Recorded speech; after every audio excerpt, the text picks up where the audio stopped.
ॐ सहनाववतु सहनौ भुनक्तु सह वीर्यङ्करवावहै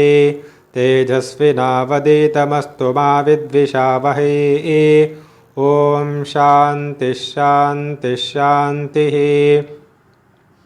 भृगुर्वैवावृणिः वरुणं पितरमुपससार अधीहि भगवो ब्रह्मेति तस्मा एतत्प्रोवाच अन्नं प्राणं चक्षुश्रोत्रं मनोवाचमिति तगुंहोवाच यतो वा इमानि भूतानि जायन्ते येन जातानि जीवन्ति यत्प्रयन्त्यभिसंविशन्तीति तद्विजिज्ञासस्व तद्ब्रह्मेति सतपोतप्यत सतपस्तप्त्वा अन्नं ब्रह्मेति व्यजानात् अन्नाद्येव खल्विमानि भूतानि जायन्ते अन्नेन जातानि जीवन्ति अन्नं प्रयन्त्यभिसंविशन्तीति तद्विज्ञाय पुनरेव वरुणं पितरमुपससार अधीहि भगवो ब्रह्मेति तगुंहोवाच तपसा ब्रह्म विजिज्ञासस्व तपो ब्रह्मेति सतपोतप्यत सतपस्तप्त्वा प्राणो ब्रह्मेति व्यजानात् प्राणाद्येव खल्विमानि भूतानि जायन्ते प्राणेन जातानि जीवन्ति प्राणं प्रयन्त्यभिसंविशन्तीति तद्विज्ञाय पुनरेव वरुणं पितरमुपससार अधीहि भगवो ब्रह्मेति तगुंहोवाच तपसा ब्रह्म विजिज्ञासस्व तपो ब्रह्मेति सतपोतप्यत सतपस्तप्त्वा मनो ब्रह्मेति व्यजानात् मनसो ह्येव खल्विमानि भूतानि जायन्ते मनसा जातानि जीवन्ति मनः प्रयन्त्यभिसंविशन्तीति तद्विज्ञाय पुनरेव वरुणं पितरमुपससार अधीहि भगवो ब्रह्मेति तगुंहोवाच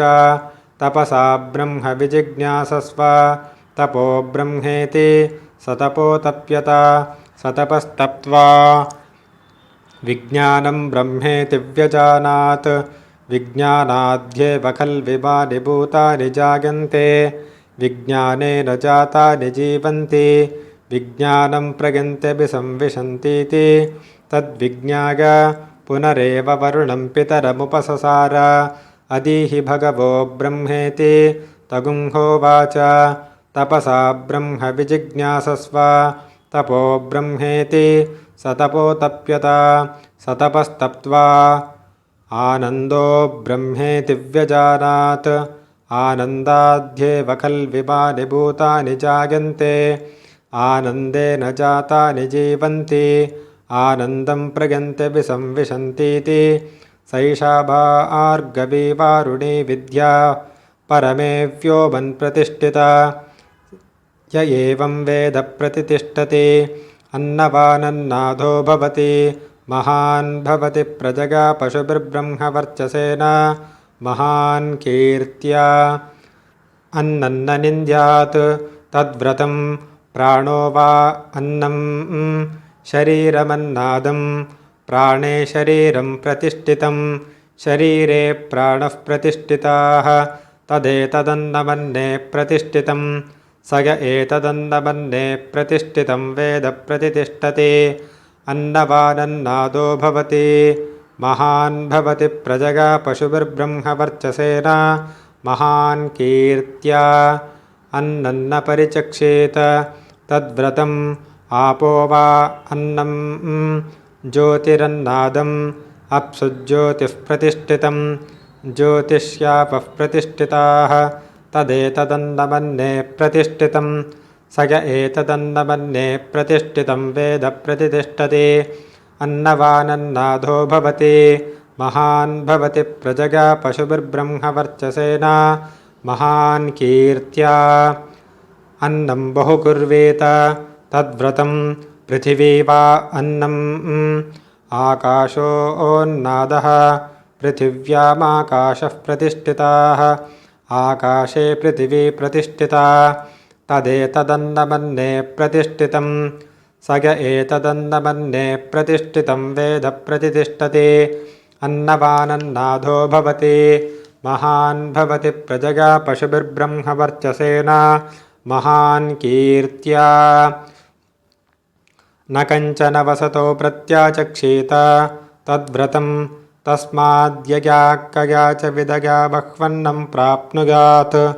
अराध्यस्म अन्नमित्याचक्षते एतद्वै मुखतोऽन्नगुं राद्धं मुखतोऽस्मा अन्नगुं राध्यते एतद्वै मध्यतोऽन्नगुं राद्धं मध्यतोऽस्मा अन्नगुं राध्यते एतद्वा अन्ततोऽन्नगुं राद्धं अन्ततोऽस्मा अन्नगुं राध्यते य एवं वेद क्षेम इति वाचि योगक्षेम इति प्राणापानयोः कर्मेति हस्तयोः गतिरिति पादयोः विमुक्तिरिति पायौ इति मानुषी समाज्ञाः अत दैवीः तृप्तिरिति वृष्टौ बलमिति विद्युति यश इति पशुषु ज्योतिरिति नक्षत्रेषु प्रजातिरमृतमानन्द इत्युपस्ते सर्वमित्याकाशे तत्प्रतिष्ठेत्युपासीत प्रतिष्ठावान् भवति तन्मह इत्युपासीत महान् भवति तन्मन इत्युपासीत महान् भवति तन्नम इत्युपासीत नम्यन्ते एस्मै कामाः तद्ब्रह्मेत्युपासीत ब्रह्मवान् भवति तद्ब्रह्मणः परिमर इत्युपासीत पर्येण म्रियन्ते द्विषन्तः सपत्नाः पर्ये प्रिया भ्रातृव्याः स यश्चायं पुरुषे यश्चासादित्ये स एकः स य एवंवित् अस्माल्लोकात् प्रेत्य एतमन्नमयमात्मानमुपसंक्रम्य एतं प्राणमयमात्मानमुपसंक्रम्य एतं मनोमयमात्मानमुपसंक्रम्य एतं विज्ञानमयमात्मानमुपसंक्रम्य एतमानन्दमयमात्मानमुपसंक्रम्य इमान् लोकान् कामान्नीकामरूप्यनुसञ्चरन् एतत्सामगायन्नास्ते हा हूहा हूहा हो अहमन्नमहमन्नमहमन्नम् अहमन्नादो होहमन्नादः अहग्श्लोककृदहग्श्लोककृदहग्श्लोककृत् अहमस्मि प्रथमजाऋतास्य पूर्वं देवेभ्यो अमृतस्य नाबायि यो मा ददाति स हि देवमावाह अहमन्नमहमन्नमदन्तमाद्मि अहं विश्वं भुवन भव्यमा सुवर्णज्योतिः य एवं वेद इत्युपनिषत् ॐ सहना भवतु सहनौ भुनक्तु